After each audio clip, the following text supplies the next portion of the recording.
우리는 계속해서 슬기로운 광야 생활 지금 시리즈 가고 있는데 지금 10번째 시간이고, 작게는 광야는 우리에게 어떤 시그널을 보내주는 건가, 광야가 지시하는 비상등이라는 제목의 시리즈로는 오늘 9번째 시간입니다. 구체적으로는 오늘 이 말씀을 지난주 말씀과 연계해서 좀 이해하시면 좋겠어요. 지난주에 우리가 한나의 기도를 통해서 기도의 4스텝, 기도에는 4가지 스텝이 있다. 그냥 내가 원하는 것만 나열하는 게 기독교에서 얘기하는 기도가 아니다. 만약에 그렇다면 그건 비나이다 하는 것과 똑같은 거라고 제가 말씀을 드렸던 게 기억이 납니다. 혹시 지난주 설교가 궁금하신 분들은 제 유튜브 채널이 있으니까 확인하셔서 지난주 설교와 오늘 설교를 연계해서 좀 이렇게 해야 됩니다. 사실 오늘 이 제목도 지난주 설교가 끝난 다음에 신앙 고백이라는 주제를 한번 다루고 싶었습니다. 그동안 신앙 고백에 대해서 잘 다루지 못했던 거에 대한 저의 반성이기도 하며, 또한 지금 한국교회가 놓치고 있는 것 중에 하나가 신앙 고백입니다. 그리고 그러다 보니까 신앙 고백이 없으니 우리가 기도한다고 하더라도 무엇을 어떻게 기도해야 될지를 알지 못하는 이 악순환이 참으로 오래도록 있었는데도 불구하고 어느 누구도 제대로 이야기하지 않은 것 같습니다. 그래서 오늘 이 주제를 가지고 같이 말씀을 좀 나누고자 합니다. 그래서 여러분들이 오늘 말씀을 통해서 여러분들이 염두에 두고 이 말씀을 듣기를 원하는 건 3가지 포인트입니다. 첫 번째는 신앙 고백이라는 게 의미가 뭔가, 그리고 신앙 고백에는 어떤 내용을 담는 게 신앙 고백인가, 그걸 생각하면서 말씀을 좀 듣길 바라고요. 두 번째는 오늘 우리가 읽은 본문 마태복음 16장은 베드로의 신앙 고백 이야기입니다. 그러면 베드로가 이와 같은 신앙 고백이 이루어진 다음에 주님은 어떤 약속을 하시며 축복을 주셨는가? 그러니까 신앙 고백이 축복하고 연결된다는 사실이에요. 네. 베드로에게 어떤 약속을 주셨는가라는 걸 염두에 두시길 바라고요. 세 번째는 여러분 스스로가 오늘 말씀을 들으면서 끊임없이 질문해 볼 수 있길 바랍니다. 나에게 신앙 고백이 있는가? 내 신앙 고백은 무엇인가? 그래서 우리가 이 예배의 순서에도 개인의 신앙 고백을 시작하게 된 이유이기도 합니다. 말씀드린 대로 오늘날 기독교인들이 하지 않는 것 중에 대표적인 게 있다면 제가 생각할 땐 신앙 고백입니다. 신앙 고백을 하지 않습니다. 언제부터인지 정확히 알 수는 없지만 바쁜 현대 생활이라는 걸로 우리가 접하기 시작하면서 사실은 많은 교회 내에 철칙 아닌 철칙 같은 것이 생겼습니다. 그게 뭐냐면 예배는 반드시 1시간 안에 끝나야 된다. 그러다 보니 시간을 쪼개다 보니 목사님 설교는 20분 이내, 그리고 되도록이면 같은 무슨 형식적이라고 여겨졌던 많은 예배의 형식들은 다 생략, 그리고 그 나머지 부분들은 소위 찬양팀이라는 분들이 앞에 나와서 찬양, 그리고 소위 무슨 음악 감상하듯이 연주회, 뭐 이런 것들이 예배 요소를 차지하고 있습니다. 제가 단언코 말씀드리는데 이건 예배 형식이 아닙니다. 우리가 반성해야 돼요. 그래서 우리가 옛날식 예배 방식을 개선한다는 이유 때문에도 사실은 교동문도 다 없애버렸고, 요즘에 교동문 하지 않는 교회들도 많습니다. 신앙 고백하는 거는 말도 할 것도 없고요. 예. 그냥 찬양하고 목사님 말씀하고 그리고 광고 한 20분 하고, 예. 도대체 생각을 해보십시오. 1시간 예배하는 동안에 보니까 광고가 한 10분 내지 15분을 해요. 그것도 요즘 광고들이 얼마나 멋집니까? 영상에다 띄워놓고 무슨 영상을 보여주면서 광고 시간을 한 15분씩 할애하면서 각종 예배의 형식들은 다 생략해놓고, 정말로 제가 심각하게 지난 한 주간 동안 반성하지 않을 수가 없었습니다. 가능한 한 형식은 간소화시키고 가능한 한 아니면 생략시키고, 그리고 우리는 교회에 와서 주님을 찬양한다고 이야기하는 이 모순을 바라보지 않을 수가 없습니다. 저는 오늘날 코로나 바이러스 시대를 맞이하면서 교회의 회복이라는 거에 모든 크리스찬들이 갖고 있는 하나의 기도 제목이 되었습니다. 그래서 모두가 다 꿈꾸는 게 대면 예배를 드리고 싶다. 그때 그 시절이 좋았다. 이런 생각들을 많이 합니다. 그런데 저는 이 사건들을 통하여 많은 분들이 교회가 회복할 때다, 기도할 때다, 잘못을 회개할 때다라고 이야기하면서도 불구하고 제가 생각하는 것은 초대교회 예배로 돌아가야 된다. 우리가 바쁘다라는 이유로 예배의 본질을 너무 많이 훼손시켰다. 우리가 편한 대로 다 바꿔버렸다. 하나님은 이 코로나 바이러스를 통해서 우리에게 뭘 원하시라고 할까? 믿는 자들에게 저는 첫 번째로 예배의 회복이라고 생각합니다. 그 예배의 회복은 뭐냐? 우리가 생략했던, 우리가 등한시했던, 우리가 관소화시켰던 그 형식들을 다시 찾는 거예요. 찾는 겁니다. 초대교회 예배의 형태로 돌아가지 않으면 안 된다는 절박함이 지난 한 주간 동안 저의 가슴을 많이 찔렀습니다. 우리가 놓치고 있는 것들이 무엇이냐라는 거죠. 초대교회의 중심으로 여겼던 예배의 중요한 요소들을 우리는 다 생략해 버리고 있습니다. 한마디로 현대교회는 전통적으로 중요하게 여겼던 예배의 형식들을 다 옛날 것 또는 전통이니까 현대인들하고 잘 맞지 않는다, 이런 이유로 다 바꿔버렸습니다. 자, 그런데 결과는 어떤가요? 우리가 한 가지만 놓고 보면 돼요. 자, 우리가 편한 대로, 우리가 유리한 대로 예배 형식을 다 바꿨어요. 자, 그럼 하나만 이야기해 봅시다. 우리의 믿음이 옛날 전통적인 예배 형식을 갖추며 예배를 드렸던 우리의 믿음의 선배들보다 오늘 나의 믿음이 더 나은가요, 그러면?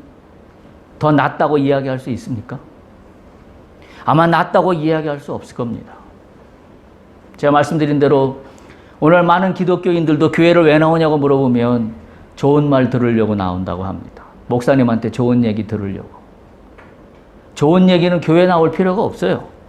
좋은 얘기 들으려면 교회 안 나와도 요즘 유튜브 채널이나 인문학 강의나 철학 강의나 뭐 찾으면 수도 없습니다. 좋은 얘기 듣는 곳이 교회가 아닙니다. 좋은 얘기는, 교회는 어떤 곳이에요? 첫 번째, 하나님을 찬양하는 곳이에요. 할렐루야. 그러면 하나님을 찬양하는데 우리가 어떤 요인들을 중요하게 여겨야 될까? 이걸 놓쳐서는 안 된다는 거죠. 그런데 오늘날 우리 현대인들은, 특별히 우리 현대 그리스도인들은 편리함으로 다 바꿔버렸습니다. 그래서 감성적인 터치로 다 바꿔버렸습니다. 예배가 감성의 잔치로 다 바뀌어버렸습니다. 그래서 어떤 예배들은 심지어 음악회 같아요. 음악회가 무슨 예배입니까? 거기다가 하나님만 찾으면 그게 예배인가요? 너무나 답답합니다. 우리가 반성해야 될 요인들이 한두 가지가 아닙니다. 오늘날 많은 교회들이 회개도 안 합니다. 공중예배 시간에 회개하라고 목사님들이 설교도 잘 안 하십니다. 왜요?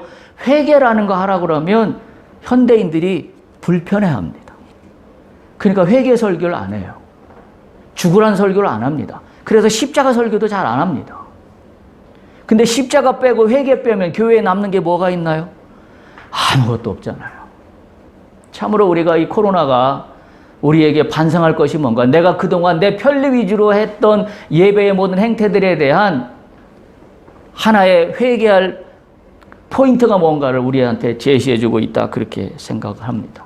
그 중에서도 우리의 예배 형식에서 우리가 회복해야 될 거, 제가 오늘 말씀드리고자 하는 것은 신앙 고백입니다. 신앙 고백이 빠진 예배는 예배가 될 수 없습니다. 그렇지 않다면 우리는 그냥 막연한 사람에게 그냥 가서 예배하는 거예요. 신앙 고백을 한다는 건 뭐예요? 고백하는 대상이 있는 겁니다. 대상이 정확한 게 기독교예요. 근데 마치 대상은 정확하지 않고 그저 내가 원하는 기도를 드린다? 그건 기독교라고 이야기할 수 없다라는 이야기입니다. 신앙 고백 이야기를 좀 하겠습니다. 신앙 고백은 한마디로 뭐냐? 기초공사입니다. 건축으로 따지면 기초공사 중에서도 토목공사입니다. 땅을 파서 밑에 건물이 올라갈 것을 든든하게 세우는 거예요. 여러분 보세요. 베드로가 앞으로 어떤 일들이 일어나나요? 바로 오늘 우리가 봉독한 이 말씀으로부터 시작되는 거예요. 주는 그리스도시요 살아계신 하나님의 아들이니이다. 이 베드로의 신앙 고백으로부터 베드로의 인생 이야기가 시작되고 있는 겁니다. 우리가 이 사실을 놓쳐서는 안 돼요. 그래서 제가 여러분한테 주문을 드리는 겁니다. 우리 각자에게, 나에게 신앙 고백이 있나? 나는 어떤 신앙 고백을 드리고 있나? 나는 주님, 대상이에요? 내가 예배하는 대상이 되는 주님에 대해서 나는 어떤 신앙 고백을 하고 있는가? 신앙 고백이 있으면 집을 든든히 세울 수 있습니다. 할렐루야. 왜? 이게 토목공사이기 때문이에요. 이게 토목공사. 특별히 우리 젊은 세대들 잘 들으세요. 여러분 앞으로 살아가야 될 인생 이야기가 무궁무진합니다. 하나님이 어떤 인생을 여러분 앞에 쏟아부어 줄지 아무도 몰라요. 저도 모릅니다. 어느 누구도 모릅니다. 그러나 하나님은 아세요. 근데 하나님은 뭐부터 당신들의 인생에 대한 토목공사의 스타트를 시작하시냐면 당신들이 드리는 신앙 고백이에요. 주님, 나에게 주님은 누구이십니다. 하나님은 이 고백을 가장 기뻐하십니다. 이게 가장 기뻐하세요. 그래서 내가 주님은 나에게 누구입니다라는 고백할 때 눈물이 날 수밖에 없어요. 그러면 그 고백으로부터 내 인생은 시작하는 겁니다. 그게 스타트 포인트예요. 자, 우리 한 분은 청년, 한 분은 대입을 앞두고 있고 한 분은 고입을 앞두고 있는데, 자, 여러분이 원하는 직업을 가졌어요. 여러분이 원하는 대학을 갔어요. 여러분이 원하는 고등학교를 갔어요. 그게 다인가요? 아니잖아요. 시작이에요. 그러면 그걸 뭘로 기초를 튼튼하게 세울 겁니까? 신앙 고백입니다. 오늘 베드로의 이 신앙 고백은 모든 교회들이 또 모든 설교자들이 설교할 때 가장 위대한 신앙 고백이라고 이야기하지만 그냥 그거로 됐지 끝. 그리고 많은 성도들도 많은 기독교인들도 이 말씀을 누구보다도 잘 알고 있는 말씀이지만 그거로 끝. 아, 베드로 좋은 얘기 했네. 여러분 다시 한번 말씀드려요. 신앙을 갖는다는 것은 좋은 얘기로 채우는 게 아닙니다. 내 속에 뭘 채워요? 하나님의 것들로 채우는 거예요. 하나님의 것들로 채우는 거의 스타트 포인트는 뭐냐? 나의 고백입니다. 나의 고백이에요. 나는 하나님 앞에 무슨 고백을 할 건가? 여러분들 다 무엇인가 하고 싶은 꿈이 있습니다. 미래의 계획도 있습니다. 여러분 이런 사업도 하고 싶습니다. 내 미래가 불투명하지만 이런 것도 하고 싶다. 여러분 하나님 나한테 뭘 주시기를 원하십니까? 내가 궁금합니다. 뭐부터 해야 될까요? 고백부터 하십시오. 주님은 나의 누구이십니다. 오늘 베드로의 고백을 우리는 주의 깊게 담아 들을 수 있어야 합니다. 여러분 잘 아는 이솝우화 중에 아기돼지 삼형제 이야기 있어요. 우리 다 잘 알아요. 그렇죠? 첫째 아기돼지가 집더미로 집을 지었어요. 그런데 어떻게 됐어요? 바람이 불어 다 날아가 버렸습니다. 두 번째 아기돼지는 목재로 집을 지었어요. 어떻게 됐어요? 늑대가 와서 한번 치고 바람 부르니까 다 날아가 버렸습니다. 막내 셋째 아기돼지는 벽돌로 집을 지었습니다.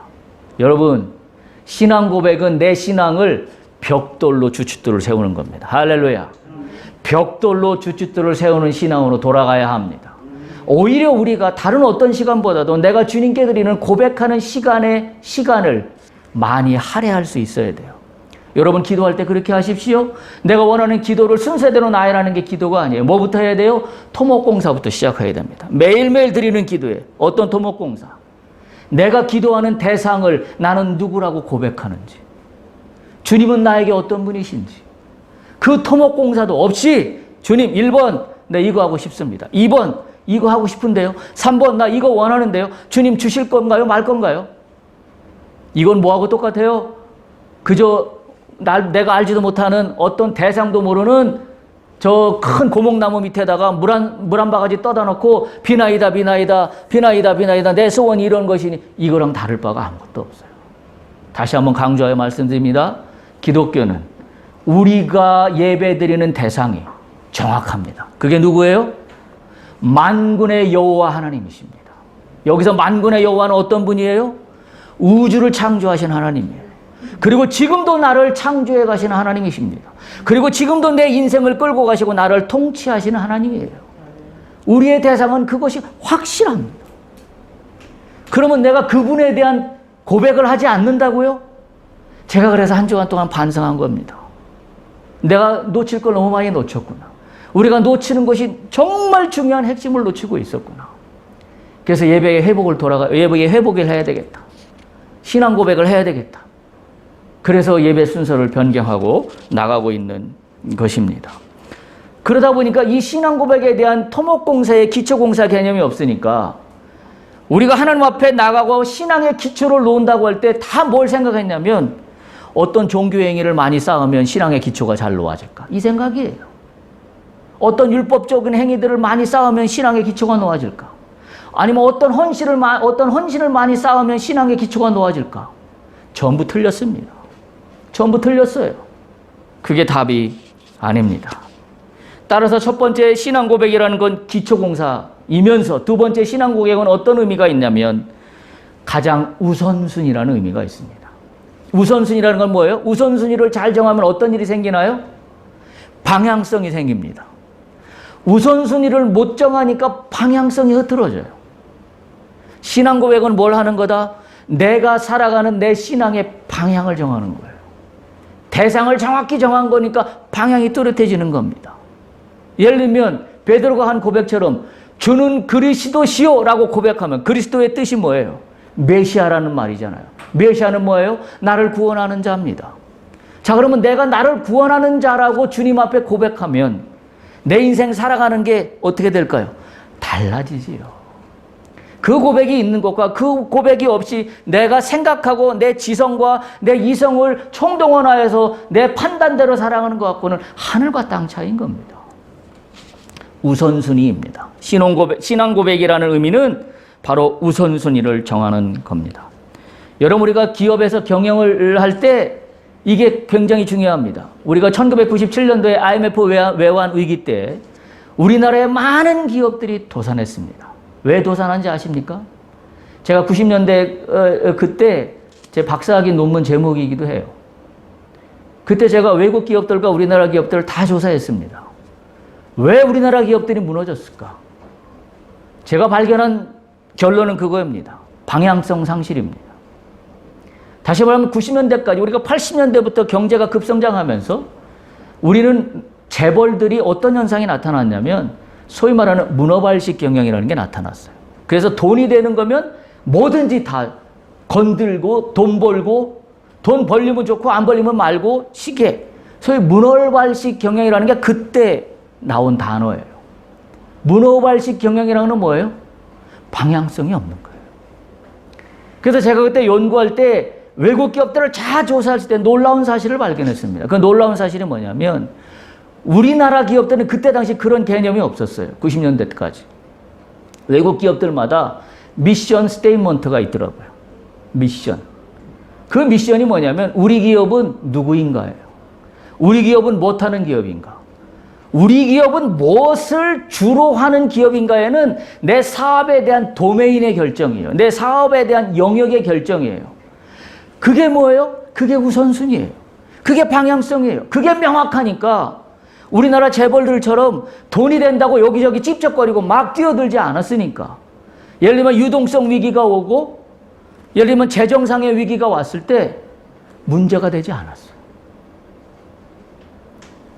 우리가 참으로 놀라운 이야기입니다. 미션, 여러분 요즘에 우리나라 기업들 홈페이지 한번 들어가 보십시오. 우리 기업은 누구인가 소개하는데 이제 다 우리 기업의 미션이 다 들어가 있습니다. 그리고 IMF 시절을 겪으면서 많은 기업들이 구조조정이라는 걸 했어요. 구조조정의 가장 기준이 뭐예요? 우리가 영위하는 핵심이 아닌 것들은 정리하는 게 구조조정이에요. 그건 다른 말로 표현하면 뭐예요? 방향성을 찾기 시작했다는 이야기입니다. 우리가 방향성을 흐트러뜨리면 우리 신앙도 마찬가지예요. 우리 신앙도 이 신앙 고백에 의한 뚜렷한 방향성을 세우지 못하면 내 신앙이 덕지덕지 군더덕지만 잔뜩 붙습니다. 소위 말하는 문어발식 신앙입니다. 이것이 좋다고 해서 이것도 찝쩍해서 하나 붙여놓고 저것도 찝쩍해서 하나 붙여놓고 그러니까 뭐만 덕지덕지 붙어요? 수많은 종교 행위들만 덕지덕지 붙여놓고 내 신앙은 그래도 이 정도면 괜찮지? 뭐 이렇게 생각하는 거죠. 아닙니다.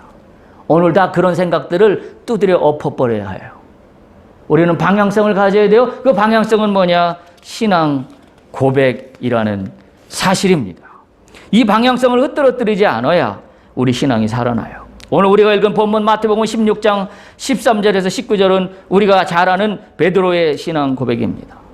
주는 그리스도시요. 16절 보세요. 마태복음 16장 16절. 주는 그리스도시요. 살아계신 하나님의 아들이시니이다. 여기에서 몇 가지 중요한 포인트들이 있어요. 첫 번째, 베드로는 예수를 주라고 고백합니다. 주가 뭐예요? 주인입니다. 예수님은 나의 주인이시여 라는 고백이 제일 먼저 나옵니다.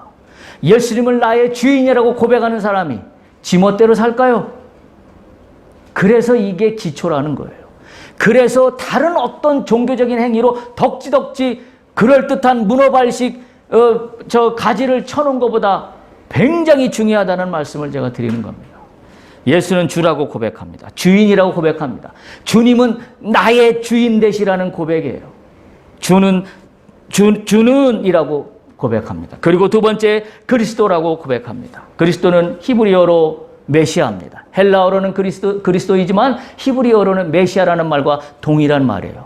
이 원문의 뜻은 뭐냐면 기름 부은 받은 자라는 뜻입니다. 우리가 알다시피. 다시 말하면 제사장이라는 뜻도 있고 왕이라는 의미도 있습니다. 따라서 여기서 그리스도라는 건 뭐예요? 나의 구원자 되시는 주님이 나의 왕이십니다. 나의 제사장이십니다. 그 고백이에요. 위대한 고백입니다. 그리고 세 번째 베드로는 뭐라고 고백하냐면 예수님을 하나님의 아들이시니이다 라고 고백합니다. 그것도 죽은 아들이 아니라 살아계신 하나님의 아들이시니이다 라고 고백합니다. 예수님을 아들이라고 고백하는 건 이 당시에 굉장히 놀라운 일입니다. 왜? 예수님이 오심을 많은 사람들이 인정하지 않았던 초대교회 시절이기 때문에 그렇습니다. 그런데 베드로는 예수님을 하나님의 아들이라고 인정하는 고백을 드립니다. 그래서 예수님이 뭐라 그래요? 뒤에 나오지만 이걸 네가 알아서 한 게 아니다. 성령께서 알려주셨다. 여러분, 우리가 고백할 때 성령이 도와주십니다. 할렐루야. 성령이 함께 하세요. 성령이 날 도우시면 하나님 뜻에 합당한 내 고백이 드려지게 되어 있습니다. 근데 우리가 이걸 놓치고 있었어요. 지금까지. 우리의 신앙에서. 참으로 중요한 이야기가 아닐 수 없습니다. 그래서 이거로부터 어떻게 됐어요? 마태복음 16장 18절 보세요. 이 고백 이후에 주님이 뭐라고 그러십니까? 그렇죠. 이 고백, 여기서 반석이라는 얘기는 이 고백을 의미하는 말입니다. 베드로 자신이 아니에요.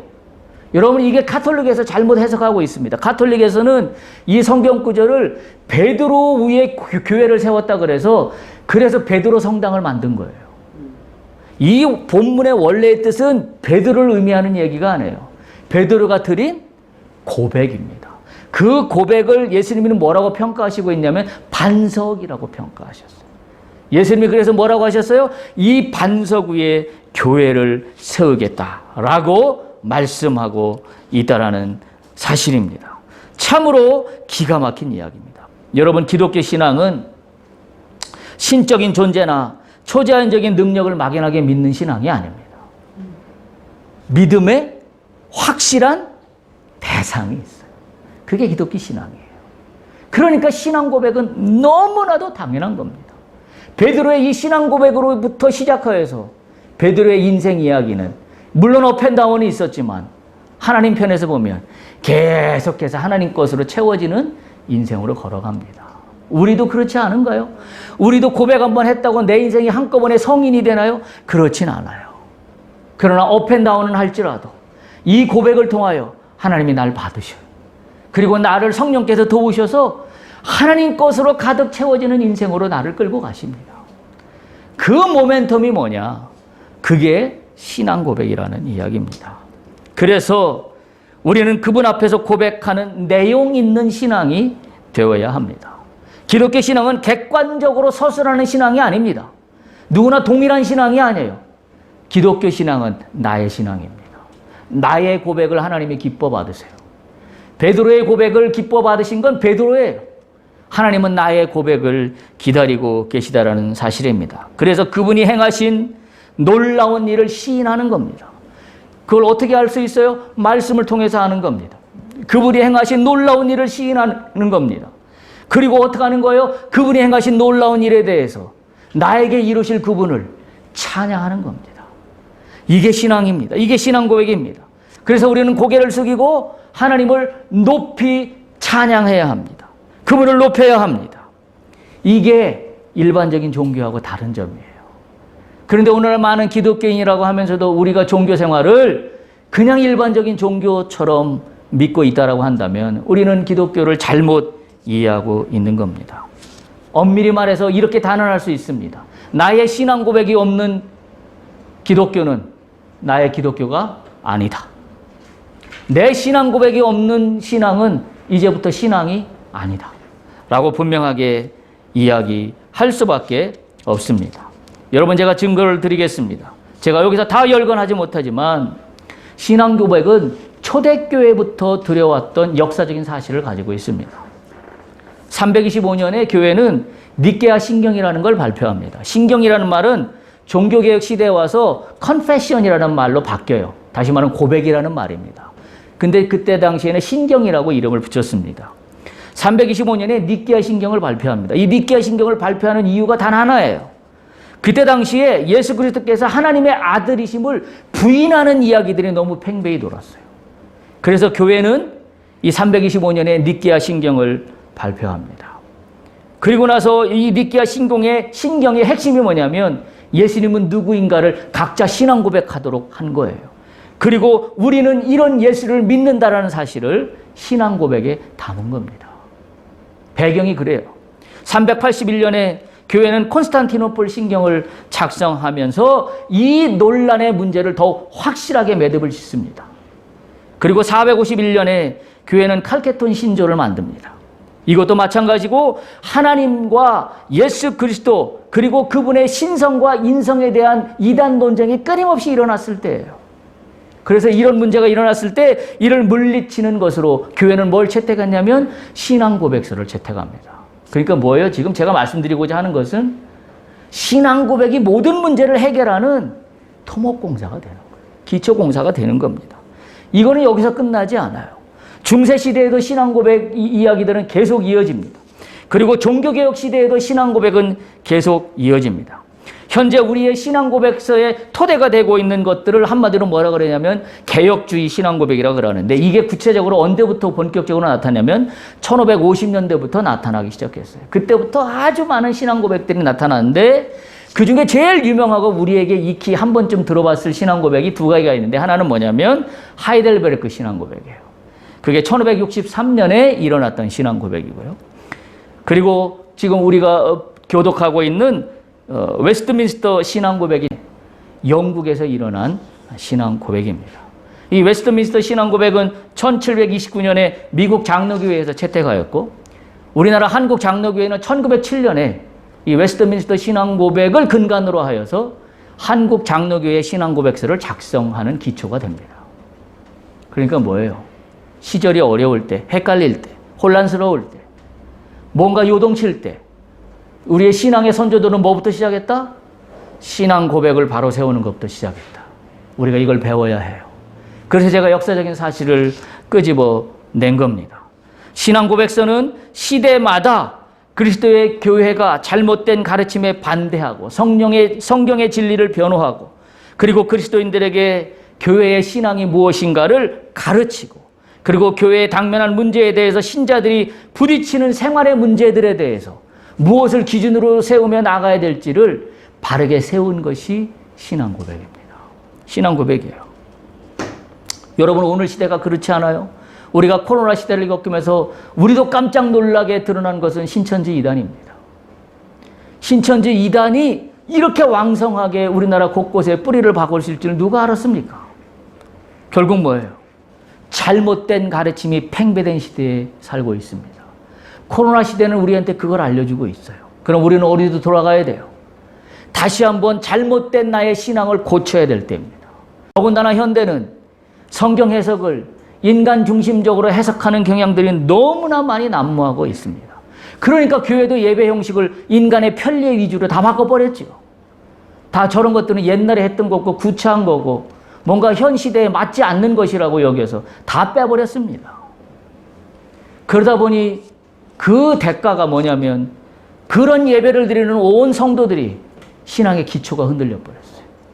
그냥 내가 원하는 대로 하는 게 예배라고 생각하는 거죠. 우리가 이 문제를 심각하게 반성하지 않을 수가 없습니다. 지금이야말로 우리가 다시 신앙 고백의 정신으로 돌아가야 할 때입니다. 그래서 우리는 회개해야 됩니다. 신앙 고백을 등한시했던 것을 회개합니다. 또한 하나님을 나의 주라고 말하면서도 내 멋대로 살아왔던 것들을 회개합니다. 또 주를 믿는다고 말하면서도 내 욕심을 성취하기 위한 수단으로 주님의 이름을 불렀던 것들을 이 시간 회개합니다. 내가 기도한다고 하면서도 신앙 고백의 본질은 외면하고 원하는 것들만 나열할 뿐만이 아니라 종교 행위만 덕지덕지 붙여놓고 내 신앙이 괜찮다고 여겼던 이 무지를 이 시간 회개합니다. 우리가 주제를 하고 있는 광야 시대의 슬기로운 광야 생활의 기초 중의 기초는 신앙 고백의 기초를 놓는 것입니다. 할렐루야. 우리 다 어렵습니다. 힘든 시간을 살아가고 있습니다. 무엇으로 이 광야를 통과하겠습니까? 내가 원하는 기도를 나열한다고 통과되지 않습니다. 그 증거가 뭐예요? 이스라엘 백성입니다. 이스라엘 백성이 애굽에서 출애굽하여 광야길을 40년을 돌고 돕니다. 여러분 40년 돌고 돌 민수기 이야기를 다 들어서 알고 있습니다. 우리는 성경 공부해서 다 알고 있습니다. 그런데 기억해 보십시오. 민수기 40년 돌고 도는 이스라엘 백성들의 광야 40년 인생 이야기 속에 그들의 진정한 신앙 고백이 있었습니까? 없었어요. 뭐만 있었어요? 부족한 것만 달라고 악다구니를 썼습니다. 그리고 부족한 걸 채워주면 다시 돌아갔습니다. 그건 그거로 끝났나요? 사사시대도 그랬잖아요. 다 뭐예요? 신앙 고백이 없었어요. 신앙 고백의 기초에 토목공사가 없으니까 사람들은 다 지 원하는 대로 가고 맙니다. 그리고 그때마다 예배 드리는 흉내 한번 낸 거 가지고 나는 예배 드렸다고 스스로 마음의 위안을 받는 이 몰상식한 하나님 없는 예배를 드리고 있는 현실을 우리가 잘 보고 있습니다. 자, 오늘 베드로의 신앙 고백을 보면 세 가지 축복을 하세요. 마태복음 16장. 그래서 이게 놀라운 겁니다. 그냥 고백만 하라 그러면 힘들 텐데 축복을 준다니까 귀에 쏠깃합니다. 첫 번째 말씀드린 대로 내가 교회를 세우겠다. 그렇죠? 내가 교회를 세우겠다. 교회는 누구입니까? 건물입니까? 아니에요. 교회는 누구예요? 어떤 사람들이 모인 곳이에요? 예수를 주라 고백하는 사람들이 모인 곳이에요. 그게 교회입니다. 잘 기억하세요. 교회는 예수를 주라 고백하는 사람들이 모인 곳이 교회입니다. 그 공동체를 교회라 그래요. 그러면 오늘 건물 크게 지어놓고 예수를 주인인지 아닌지 헷갈려하는 사람들이 모인 곳이 교회라고 이야기할 수 있습니까? 교회가 아닙니다. 따라서 교회는 누구입니까? 나입니다. 내가 예수를 주라고 고백한다면 내 자신이 교회예요. 예수님은 뭐라 그래요? 이 고백을 반석이라 그랬고 거기에 교회를 세우겠다라고 축복하십니다. 거기에 나를 세우시겠다고 예수님께서 축복하세요. 두 번째 축복이 뭐예요? 18절. 그 앞에 18절 끝에 음부의 권세가 이기지 못하리라. 할렐루야. 주께서 이 고백 위에 음부의 권세가 틈타지 못하게 하십니다. 할렐루야. 오늘날 우리가 얼마나 많은 사탄의 공격을 받고 살아갑니다. 그 사탄의 공격은 독객의 뿔처럼 내가 구별할 수 있게 나타나지 않는다고 말씀드렸어요. 그럴듯한 지식으로, 그럴듯한 유혹들이, 그럴듯한 명분들이 나에게 유혹해 옵니다. 뭘로 내가 이 권세를 깨뜨릴 수 있습니까? 무슨 힘으로? 이 고백 후에 주님은 음부의 권세가 이기지 못하게 하시는 축복을 주십니다. 세 번째, 19절입니다. 어떤 축복을 주세요? 내가 천국 열쇠를 내게 주겠다. 할렐루야. 야, 이보다 큰 축복이 어디 있습니까? 그래서 네가 땅에서 매면 하늘에서도 맬 것이고 네가 땅에서 풀면 하늘에서도 풀리리라. 할렐루야. 어떻게 이런 일이 일어날 수 있습니까? 우리가 갖고 있는 상식은 뭐예요? 하늘에서 풀어야 땅에서 풀리고 하늘에서 매야 땅에서 매는 건데 오늘 말씀은 거꾸로예요. 뭐라고 하세요? 네가 땅에서 매면 하늘에서도 매일 것이고 주도권이 누구에게 있다? 나에게 있다. 근데 그 주도권의 토목공사 토대는 뭐예요? 반석이 되는 나의 신앙 고백이에요. 결국 하나님은 뭘 믿고 있나요? 내가 주께 드리는 신앙 고백을 믿는다는 이야기예요. 그게 헛되지 않다는 거예요. 인본주의적인 내 생각을 믿는다는 게 아닙니다. 내가 하나님께 드린 신앙 고백을 주께서 믿겠다는 거예요. 그 진정성을 믿겠다는 겁니다. 그래서 어떻게 한다고? 천국 열쇠를 주겠다고. 우리가 신앙 고백 해야 될 이유가 분명해졌어요. 무엇보다도 중요하게 여겨야 될 이유가 분명해졌습니다. 무엇보다도 시간을 할애해야 될 이유가 분명해졌습니다. 교회를 세우신답니다. 음부의 권세가 틈타지 못하게 한답니다. 그리고 천국 열쇠를 내게 주신답니다. 할렐루야. 이 축복을 여러분들 각자가 드리는 신앙 고백을 통하여 받을 수 있기를 간절히 소망합니다. 그런데 주님은 이거로 끝나지 않아요. 오늘 우리가 본문으로 삼은 요한복음 21장 15절에서 17절을 찾아볼 수 있는 분들은 찾아보십시오. 요한복음 21장 15절에서 17절을 보면 여기 똑같은 이야기가 나옵니다. 이 기사는 어떤 기사냐면 예수님께서 부활하셔서 승천하시기 전에 제자들 앞에 나타나셨어요. 제자들 앞에 나타나셔서 마지막 승천하시기 전에 제자들에게 물어보는 말씀입니다. 요한복음 21장 15절 보면 이렇게 말씀하세요. 예수님께서 제자들과 조반을 먹은 후에 이렇게 말씀해요. 시몬아, 네가 이 사람들보다 나를 더 사랑하느냐? 물어보세요. 두 번째 16절입니다. 또 한 번 물어보세요. 시몬아, 네가 나를 사랑하느냐? 그때까지 베드로는 자신 있게 대답합니다. 주님이 나를 사랑하신 줄을 압니다. 주님이 아시잖아요. 그런데 세 번째 주님 또 물어보십니다. 시몬아, 네가 나를 사랑하느냐? 그때 베드로는 마음이 찔리기 시작했습니다. 하나님, 주님이 왜 또 물어보시지? 내 진정성에 의심이 가기 시작합니다. 그래서 거기 17절에 보면 베드로가 근심하여 이르되 이렇게 이야기합니다. 여러분 뭘 이야기하나요? 예수님이 뭘 받기 원하시나요? 신앙 고백입니다. 잘 보세요. 저는 이 기사를 오늘 저 본문의 말씀을 채택하고 제가 묵상하는 가운데 놀라운 사실입니다. 베드로가 인생 이야기를 주님을 처음 따라가며 시작했을 때, 제대를 불렀을 때 베드로 뭘로 시작했어요? 신앙 고백으로 시작했습니다. 예수님 마지막 이 땅에 떠나시면서 베드로에게 부탁하시는 말도 뭘로 끝나요? 신앙 고백으로 끝나는 겁니다. 따라서 우리는 내 이 땅에 사는 동안에 내 인생의 신앙을 뭘로 채워야 될까요? 나의 신앙 고백입니다. 나의 신앙 고백이에요. 우리가 이걸 내 속에 내 평생 살아가는 동안에 가득 채워야 합니다. 이게 신앙 고백이에요. 자, 그렇다면 얘기는 다 됐습니다. 여러분이 신앙 고백이 있습니까? 여러분에게 어떤 신앙 고백이 있습니까? 우리가 이 시간을 이후로 확실하게 할 수 있어야 합니다. 신앙 고백을 가지고 다른 사람과 비교할 게 아무것도 없습니다. 다른 사람 눈치를 볼 것도 없습니다. 신앙 고백은 뭐예요? 한마디로 나와 주님 사이의 나와의 관계에 대한 고백이에요. 그게 신앙 고백이에요. 그래서 각자가 드리는 신앙 고백은 다 다를 수 있습니다. 여러분은 주님과의 관계에서 나는 주님을 누구라고 고백합니까? 그게 신앙 고백이에요. 여러분 그걸 오늘 설정할 수 있길 바랍니다. 예배 시간에 성령께서 도와주셔서 나의 신앙 고백을 말할 수 있게 하지 않으신다면 오늘 잠자리 들기 전에 간절히 기도하십시오. 주님, 내가 주 앞에 드리는 신앙 고백이 있게 하시옵소서. 성령께서 도와주실 겁니다. 왜냐하면 나와 주님과만의 관계이기 때문에 그렇습니다. 따라서 신앙 고백은 나에게 하나님은 누구신가에 대한 고백이고, 두 번째 거꾸로 그래서 나는 주님 앞에서 누구인가에 대한 고백이에요. 그래서 말씀드린 것처럼 베드로는 나의 주 예수 그리스도의 종, 나의 바울은 그게 신앙 고백이잖아요. 나 바울을 신앙 고백을 뭐라고 하고 있어요? 주님은 나의 주인이시고 나는 그분의 종입니다.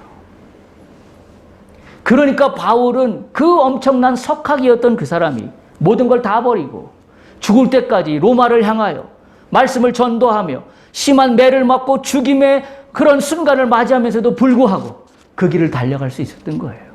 바울을 위대한 게 맞는 건 뭐예요? 신앙 고백입니다. 바울을 붙잡고 있었던, 한평생 그가 그 생을 다할 때까지 그를 붙잡고 그가 말로 시인하며 고백하였던 그 신앙 고백을 주님은 사용하신 겁니다. 이 신앙 고백이 그래서 위대합니다. 우리에게 신앙 고백이 있어야 합니다. 여러분한테 묻습니다. 오늘 성경 말씀을 빗대어 묻습니다. 시몬아, 네가 이 사람들보다 나를 더 사랑하느냐? 오늘 여러분에게 답변할 수 있어야 돼요. 아들아, 딸아, 네가 나를 사랑하느냐? 너는 나를 누구라 하느냐? 너는 나를 누구라 하느냐? 오늘 마태복음 16장 읽었던 말씀에 보면 예수님께서 이렇게 해요. 사람들이 나를 누구라 하더냐? 이렇게 물어봐요. 그랬더니 사람들이 어떤 사람은 세례 요한이라고 엘리야라고 그러고 예레미야라고 그러고 선지자 중에 한 사람이라고 하더이다. 여러분 신앙 고백이 공통의 신앙 고백이 아니란 이야기예요. 그러면서 예수님이 베드로에게 다시 물어봐요. 그렇다면 너는 나를 누구라 하느냐? 눈을 감으시기 바랍니다. 여러분 이 말씀을 다 들어야 합니다. 사람들마다 예수님을 누구라 하느냐라가 신앙 고백이 아니에요. 오늘 주님이 나에게 물어보십니다. 아들아, 딸아. 오늘 주님이 그 대답을 듣기를 원하십니다. 이것이 앞으로 여러분 인생의 토대가 될 겁니다. 여러분 인생 이야기를 채울 겁니다.